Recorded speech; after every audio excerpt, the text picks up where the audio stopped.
Good evening class fifth student. Future step book lesson 2 आज हम लोग रीड करेंगे और बाय मिस्टेक स्किप हो गया तो I am so sorry for it. तो ये लेसन का नेम है बुक ऑफ नेचर। तो फर्स्ट ऑफ ऑल हम लोग जान लेते हैं कि बुक किसने इसमें जो कंटेंट है वो किसने लिखा है और किसको लिखा है। ठीक है, तो ये जो कंटेंट है ये है एक पिता का अपनी बेटी को पत्र, यानी कि जो जवाहरलाल नेहरू हैं हमारे देश के जो फर्स्ट प्राइम मिनिस्टर हैं, उन्होंने अपनी बेटी को ये लेटर लिखा है। और ये उन्होंने बहुत सारे लेटर लिखे उनको, और उसका एक बहुत सारे कलेक्शन है, उसमें से एक हम लोग इसमें से पढ़ रहे हैं। और ये जो लेटर है ये नेचर और ह्यूमन हिस्ट्री को लेकर लिखा गया है। और ये लेटर जब लिख रहे थे जवाहरलाल नेहरू जी, तो वो तो इलाहाबाद में थे और उनकी जो बेटी थी वो मसूरी में थी। नेहरू जी के जो लिखे गए वो मोस्टली जो लेटर थे वो इंग्लिश में ही थे। ठीक है, ज़्यादातर उन्होंने जो अपनी बेटी को लेटर लिखे वो इंग्लिश में थे।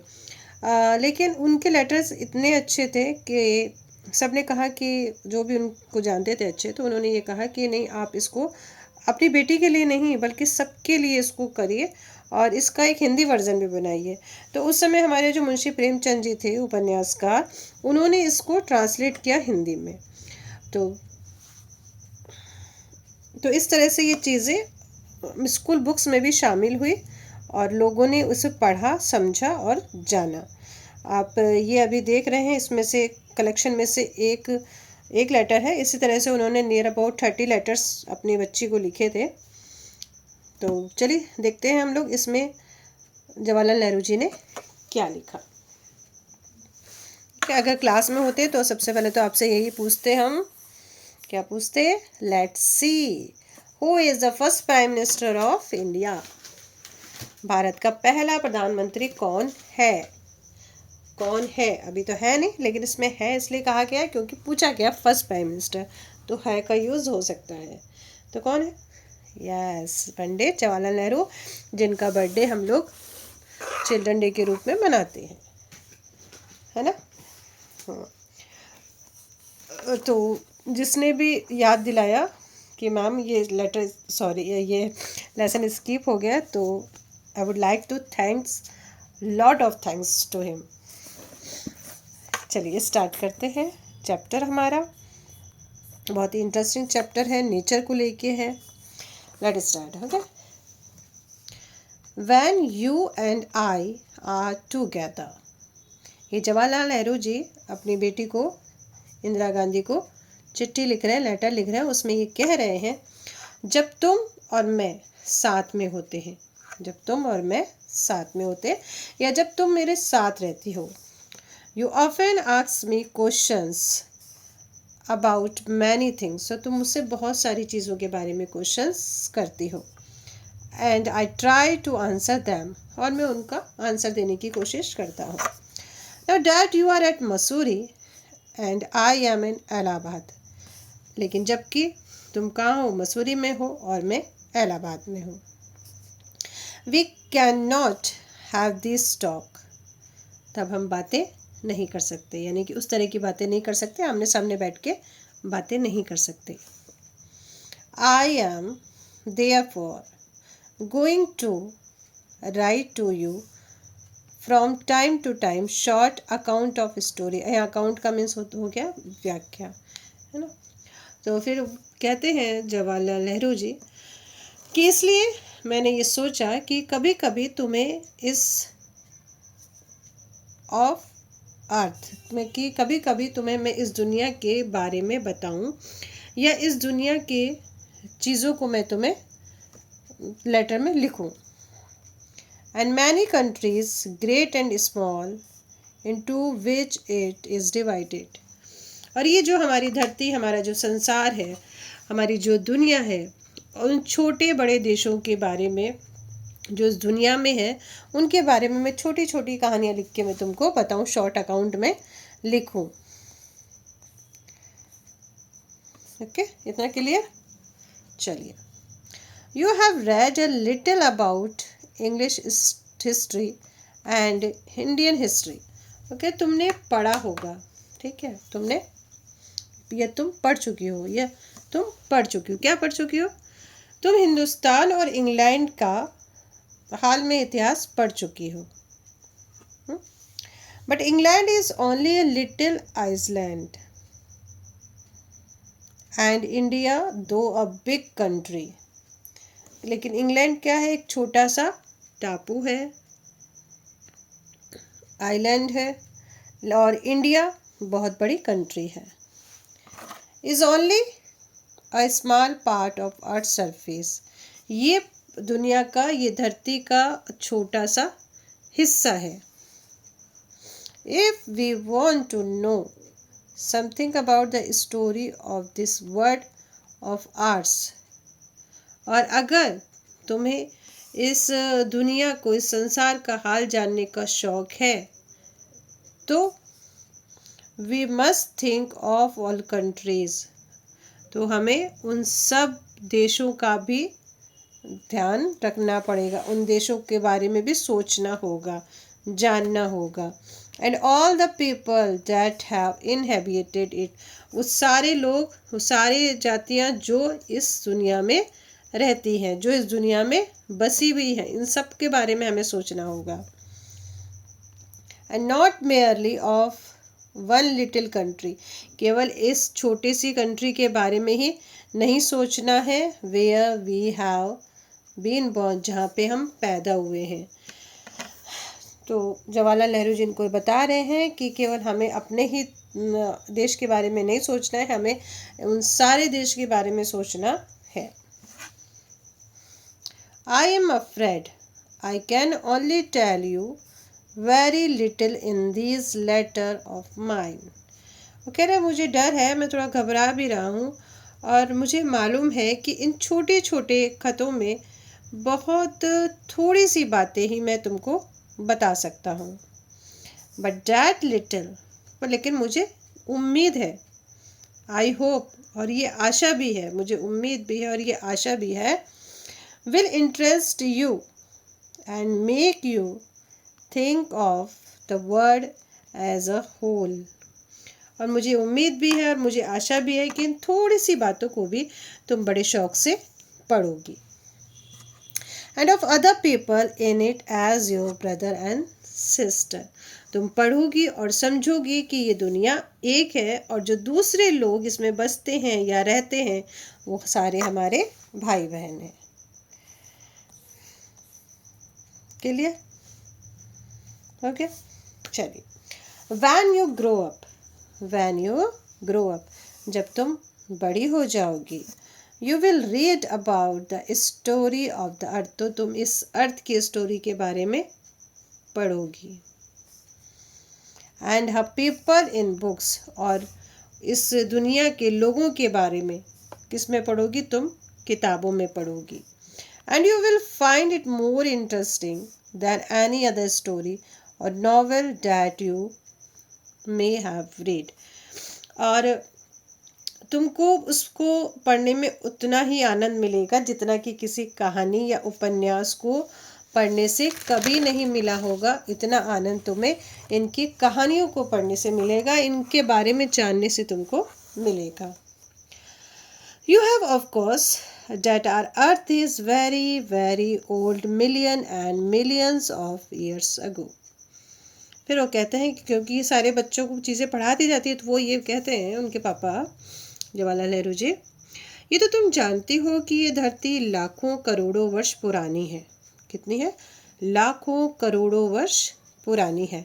And for a long time there were no man or womens living in it, और ये इतनी पुरानी है कि इस धरती पे ना तो उस समय कोई आदमी था और ना ही कोई औरतें इस धरती पर रहती थी।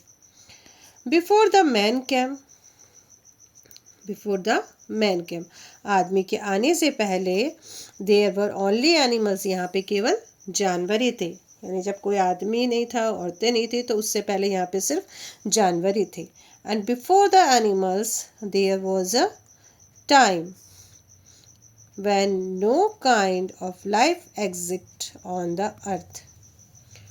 तो पहले कौन थे? और जानवरों से भी पहले, जानवरों से भी पहले एक ऐसा समय था जब इस धरती पर किसी भी प्रकार के जीवों का अस्तित्व नहीं था। It is difficult to imagine this world of ours। और आज इस दुनिया, पूरा ही पढ़ते हैं क्योंकि पूरा ही है। It is difficult to imagine this world of ours। और ये मुश्किल है, ये कल्पना करना बहुत मुश्किल है।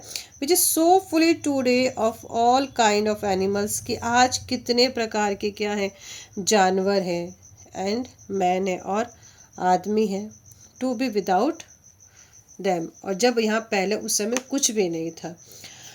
तो ये कह रहे हैं कि आज जब ये दुनिया हर तरह के जानवरों और आदमियों से भरी हुई है, तो उस जमाने का ख्याल करना भी मुश्किल है कि जब यहाँ पे कुछ भी नहीं था तो ये सब आया कैसे। ये कौन बता रहे हैं सारी चीजें? नेहरू जी बता रहे हैं अपनी बेटी को। You read history, sorry, but scientist and those who have studied and taught a great deal about this matter tell us that there was a time when the earth was too hot for any living being to live on it। बहुत बड़ा sentence है, कोई बात नहीं, समझते हैं। लेकिन विज्ञान जानने वाले, कौन? साइंटिस्ट, विज्ञान जानने वाले और विद्वानों, ठीक है, और विद्वानों ने जिन्होंने इस विषय को खूब सोचा और पढ़ा और लिखा है कि एक समय ऐसा था जब हमारी धरती बहुत गर्म थी और इस पर कोई भी चीज़ नहीं रह सकती थी, कोई भी जानदार चीज़ नहीं रह सकती, लिव ऑन इट, कोई भी जानदार चीज़ इसमें नहीं रह सकती थी। And if we read their book and study the rock and the fossils मतलब जीवाश्म मतलब the remain of the old plant and animal, जो पेड़ पौधे या फिर जानवर होते हैं तो उनकी हड्डियाँ और या पेड़ पौधों के पत्ते दब जाते हैं तो उसमें कुछ एक निशान सा बन जाता है चट्टानों पे, तो उसको फॉसिल्स कहा जाता है, ठीक है। We can ourselves see that this must have been so। तो कह रहा है जब इस धरती पे कोई जानदार चीज़ तो रह नहीं सकती थी, और अगर हम उन किताबों को पढ़ें पहाड़ों और जानवरों की पुरानी हड्डियों यानी उनके जो जीवाश्म को गौर से देखें तो हमें ये खुद मालूम हो जाएगा कि ऐसा समय जरूर रहा होगा। क्योंकि आप देखे हो ना हिस्ट्री की बुक में बताते ना कि यहाँ से ये जीवाश्म मिला, यहाँ से ये चीज़ मिली, तो ये पता चल जाता है कि हाँ कि इंसान है जो इतना पुराना रहा होगा। You read history in books, तुम इतिहास की किताबों में पढ़ सकती हो या पढ़ती हो। But in old times when man did not exist surely no books could have been written. कह रहे तुम पढ़ सकती हो, लेकिन पुराने ज़माने में तो आदमी पैदा भी नहीं हुआ था, तब उस ज़माने की किताबें यानी कि वो किताबें कौन लिखता? How then can we find out what happened then? तब हमें उस ज़माने की बातें कैसे पता चले कि वो कैसे क्या हुआ? तो ये चीज़ तो हमको पता ही नहीं चलेगी क्योंकि उस समय तो आदमी पैदा ही नहीं हुए थे। तो ये चीज़ें किसने बताई हमको? देखिए कितने प्यार से उनको समझा रहे कि ये चीज़ें किसने बताई। Okay, we can not merely sit down and imagine everything. तो ये तो मालूम नहीं हो सकता कि हम बैठे बैठे हर एक बात सोच निकालें या इमेजिन कर लें। This would be very interesting, ये बहुत इंटरेस्टिंग बात होती है। बिकॉज वी कुड क्योंकि हम क्या करते हैं, इमेज कर लेते हैं, सोच लेते हैं। वॉट वी वॉन्टेड यानी जो चीज़ हम चाहते हैं उसको हम सोच लेते हैं। And would this make up a most beautiful fairies tale, और इस तरह हम परियों की कहानियाँ बना लेते हैं। यानी जो हम सोचते हैं वो हम जो चीज़ हम चाहते हैं उसको सोचते हैं, और सोचते हैं तो हम इस तरह से परियों की कहानी बना लेते हैं, यानी कि कोई भी कहानी हम लोग बना लेते हैं। But this need not be true, as it would not be based on any fact that we had seen। लेकिन जो कहानी किसी बात को बिना देखे ही लिख दी जाए, बिना करे ही बता दी जाए, वो ठीक कैसे हो सकती है? वो ठीक कैसे हो सकती है? लेकिन खुशी की बात तो ये है कि उस पुराने ज़माने की लिखी हुई किताब ना होते हुए भी, उस पुराने ज़माने की किताबें ना होते हुए, ना लिखी हुई होते हुए भी क्या है? Fortunately we have some things which tell us a great deal as well almost as a book would. ठीक है, और पुराने ज़माने की किताब ना होते हुए भी कुछ ऐसी चीज़ें हैं जिनसे हमें उतनी ही बातें मालूम होती है जितनी कि किसी किताब से। ठीक है, हमें उतनी ही बातें मालूम होती है जितनी कि किसी किताब से। We have rocks and mountains and seas and stars and rivers and desert and fossils of old animal। अब हमारे पास क्या है? ये पहाड़, ये समुद्र, ये सितारे, ये नदियाँ, ये जंगल और जानवरों की, रेगिस्तान भी है ना, और जानवरों की पुरानी हड्डियाँ, फोसिल्स मतलब जीवाश्म। ये सब चीज़ें हमारे पास में हैं। ये उनके पापा कह रहे हैं, ये सारी चीज़ें हमारे पास में हैं।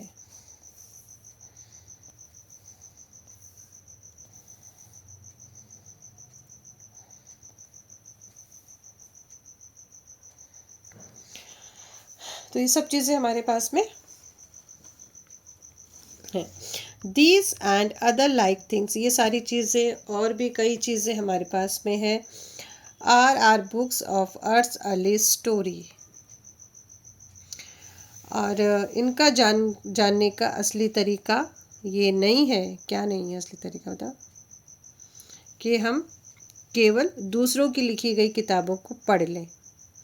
And the real way to understand story is not merely means केवल to read about in the other people books. एक बार इस पैराग्राफ का फिर से मतलब देख लीजिए। Books but to the great book of nature itself. इसको फिर से देख लेते हैं हम। ठीक है, तो वो कह रहे हैं कि हमारे पास क्या है? हमारे पास पहाड़ है, समुद्र है, सितारे हैं, नदियां हैं, जंगल है, जानवरों के फॉसिल्स हैं, और भी ऐसी बहुत सारी चीज़ें हैं जिससे हम दुनिया के बारे में जान सकते हैं। मगर हाल जानने का ये रियल तरीका नहीं है, ये असली तरीका नहीं है कि हम दूसरों की लिखी गई किताबों को पढ़ें। हमको क्या करना है? बल्कि हमको क्या करना है? खुद संसार रूपी किताब को पढ़ना है, यानी कि जो बुक ऑफ नेचर है उसको हमें खुद से पढ़ना है, हमें खुद से समझना है। तब हम उसको समझ पाएंगे, उसको और अच्छे से पढ़ पाएंगे।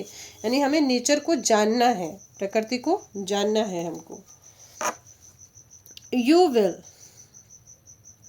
आई होप, और तुम ऐसा करोगी ऐसी मुझे उम्मीद है। Soon begin to learn how to read this story from the rock and mountain। वो कह रहे मुझे उम्मीद है तुम कर लोगी कि पत्थरों और पहाड़ों को पढ़कर तुम थोड़े ही दिनों में उनका हाल जान जाओगी या सीख जाओगी। Imagine how fascinating it is। सोचो, ठीक है, इमेजिन मतलब सोचो कि कितनी मज़े की बात है, कितनी मज़े की बात है। Every little stone that you see laying in the road or on the mountain side, कि कितने मज़े की बात है। एक छोटा सा पत्थर का टुकड़ा जिसे तुम सड़क पर पड़ा हुआ देखती हो या फिर माउंटेन के साइड में देखती हो, कि जब मतलब पहाड़ से वो ऐसे ऐसे आ रहा है नीचे, तो यहाँ पे तुम मान लो पत्थर का कोई छोटा सा टुकड़ा देखती हो। May be a little page in nature, हो सकता है कि ये नेचर का एक छोटा सा पेज हो, nature book, and may be able to tell you something if you only knew how to read it. और ये तुम्हें छोटा सा जो पत्थर है ये तुम्हें बताने में एबल है, और तुम भी उसको जानने में एबल हो, यदि तुम्हें ये किताब पढ़नी आती है। कौन सी किताब? नेचर की किताब पढ़नी तुमको आती है। तो तुम वो जान जाओगी ये कि छोटा पत्थर तुमको क्या कहना चाहता है। To be able to read any language. देखो अभी कह रहे देखो कि कोई भी लैंग्वेज तुम्हें पढ़ना आता है। हिंदी और उर्दू और इंग्लिश, हिंदी उर्दू और इंग्लिश, ये सारी चीज़ें तुमको पढ़नी आती है।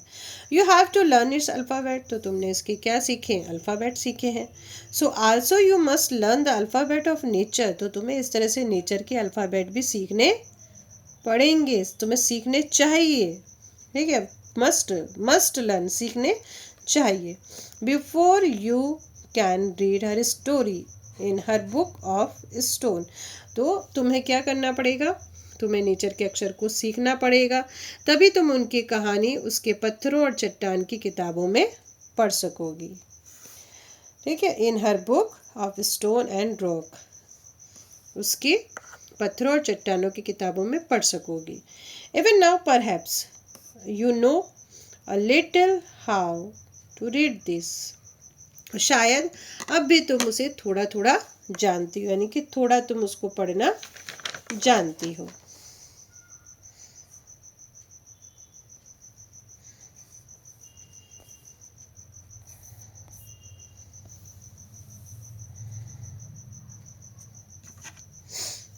चलिए, हो गया इतना clear? If you see a little round shiny pebbles, यदि तुम एक छोटा सा गोल चमकीला सा पत्थर देखती हो, does it not tell you something. तो क्या वह तुम्हें कुछ नहीं बताता? बताता है। How did it get round and smooth and the shiny without any corner of rough edge. तो ये कैसे गोल, चिकना और चमकीला हो गया और उसके खुर्द किनारे या कोने क्या हुए? ठीक है, एनी कॉर्नर और रफ एज उसका क्या हुआ और ये कैसे गोल बन गया, कैसे चिकना बन गया, कैसे इतना शाइनी बन गया। If you break a big rock into small bits, each bits is rough. ये कह रहा है अगर मान लो कि तुम किसी बड़ी सी चट्टानों को तोड़कर उसके टुकड़े टुकड़े कर दो, उसके स्मॉल बिट्स कर दो, ठीक है, तो तुम ये देखोगे कि हर बिट्स कैसी है? रफ है। And has corner the rough edge, और उसके जो कॉर्नर है वो भी कैसे हैं? रफ है, नुकीले से होते हैं ना, नुकीले से होते हैं वो। It is not at all like A round smooth payable, और ये उस स्मूथ पेबल की जैसे नहीं है जो तुमको रोड पे मिला था, वैसा तो है नहीं है। How then did pebble become so round and smooth and shiny. तो फिर ये वाला पत्थर जो तुम्हारे हाथ में है वो इतना चमकीला और गोल कैसे हो गया? बताओ कैसे हो गया? It will tell its story, it will tell you its story. अब ये अपनी कहानी तुम्हें बताएगा। If you have good eyes, अगर तुम्हारे पास अच्छी आंखें हैं, यानी समझने वाली आंखें हैं, to see and ears to hear, यदि तुम्हें अच्छी समझने वाली, अच्छी देखने वाली आंखें हैं और अच्छे सुनने वाले कान हैं, तो ये पत्थर तुम्हें अपनी कहानी खुद बताएगा और तुम सुन सकती हो। इट टेल्स यू, ये तुमको बताता है, that once upon a time, कि एक समय की बात है, it may be long ago, ये बहुत पुरानी बात है। It was a bit of rock, ये एक चट्टान का टुकड़ा था। Just like a bit you may break from a big rock और stone with plenty of edge और कॉर्नर। ये कह रहा है कि मैं एक छोटा सा चट्टान का टुकड़ा था, ठीक उसी टुकड़े की तरह जिसमें किनारे और कोने होते हैं। तो ये पत्थर अपनी कहानी बता रहा है।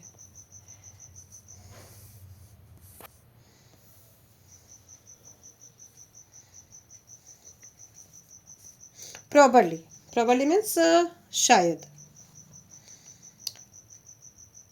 It rest on some mountain side, शायद वो किसी माउंटेन साइड में आराम से पड़ा हुआ होगा, माउंटेन की किसी गोद में पड़ा हुआ होगा।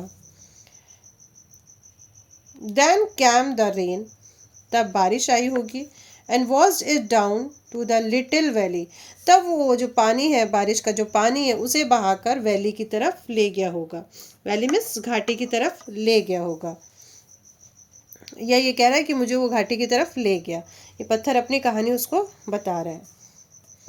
Where it found the little mountain stream, जहाँ पे एक माउंटेन स्ट्रीम था, माउंटेन का झरना था, जो पहाड़ से जो पानी नीचे गिरता है ना, झरना, ठीक है, वो झरना था, झरने तक पहुंच गया फिर वो। Which pushed it on and on till it reach the little river, और फिर वो जो माउंटेन के स्ट्रीम तक पहुंचा, फिर वो लुढ़कता लुढ़कता, यानी कि माउंटेन का जो वाटर है, जो वाटरफॉल आ रहा था, उसको धक्का धक्का धक्का देते चला गया, जब तक कि वो किसी नदी में ना आ गया, छोटी नदी में नहीं आ गया वो पत्थर। And the little river took it the big river, फिर जो छोटी रिवर है ये इसको कहाँ ले गई, बिग रिवर में ले गई। छोटी रिवर फिर उसको बिग रिवर में ले गई। And all the while it rolled at bottom of the river, और इसी तरह ये रोलिंग रोलिंग करता करता उसके किनारे तक आ गया, नदी के बॉटम तक आ गया। एंड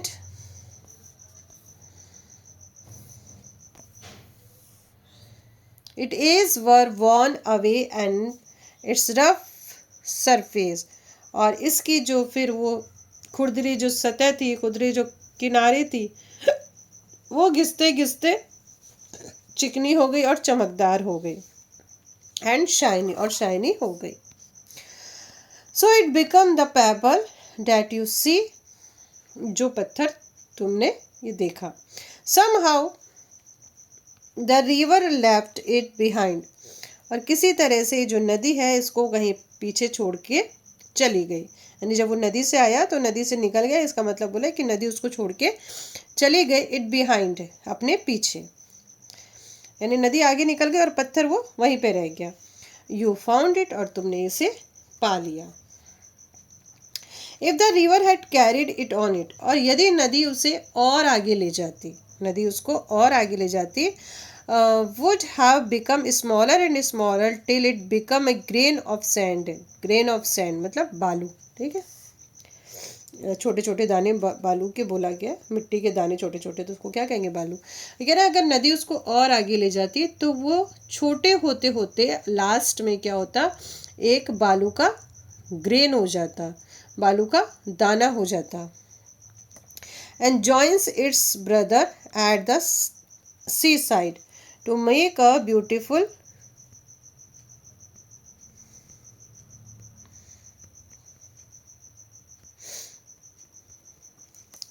चलिए कोई बात नहीं, ब्यूटीफुल बीच। तब ये क्या करता, ये बालू का दाना हो जाता और अपने भाइयों के साथ में मिल जाता। कहाँ कहाँ मिल जाता भाइयों के साथ में, सी साइड पे, समुद्र के किनारे। समुद्र के किनारे आप देखें ना, बालू बालू रहती है, मिट्टी मिट्टी रहती है। टू मेक अ ब्यूटीफुल बीच, और एक ब्यूटीफुल बीच बन जाता, ब्यूटीफुल समुद्र का किनारा बन जाता। Where little children can play, जहाँ पे छोटे बच्चे खेल सकते हैं। And make castles out of sand, और मिट्टी के घरौंदे बना सकते थे। कैसल मतलब महल या घरौंदे बना सकते थे। तो ये छोटे पत्थर ने अपनी कहानी उनको बताई। If a little pebble can tell you, यदि एक छोटा पत्थर तुमको इतनी सारी बातें बता सकता है, how much more could we learn from all rocks and mountains and many other things we see around it. तो ये जो पहाड़, ये चट्टाने और जो चीज़ें हमारे चारों तरफ है, वो हमें कितनी चीज़ें और बता सकती हैं, यानी कि जो चीज़ें हम देखते हैं वो चीज़ें हमें ये कितनी सारी बता सकती हैं, अगर ये छोटा सा पत्थर हमको इतनी सारी चीज़ें बता सकता है। तो ये था जवाहरलाल नेहरू जी ने जो अपनी बेटी इंदिरा को लेटर लिखा था। उस समय Indira Gandhi near about 10 years की थी, तो उस समय 10 ईयर्स का बच्चा इतना समझ जाता है, पर आजकल तो समझने ही नहीं दिया जाता, समझे तो भी कोई बात नहीं, माइंड नहीं करना इस चीज़ को आप लोग। इसके क्वेश्चन आंसर हैं वो आपको बाद में मिल जाएंगे, तो ये स्किप हो गया था, I am so sorry again इसके लिए। कि कैसा लगा आपको बता दीजिएगा, कहीं कोई अगर मिस्टेक है तो you can write on in comment box. Okay, फिर मिलेंगे, अभी हमारे थर्ड चैप्टर भी बाकी है। तो जिसने भी बोला उसको once again thanks thanks thanks. Okay, फिर मिलते हैं, बाय बाय, टेक केयर।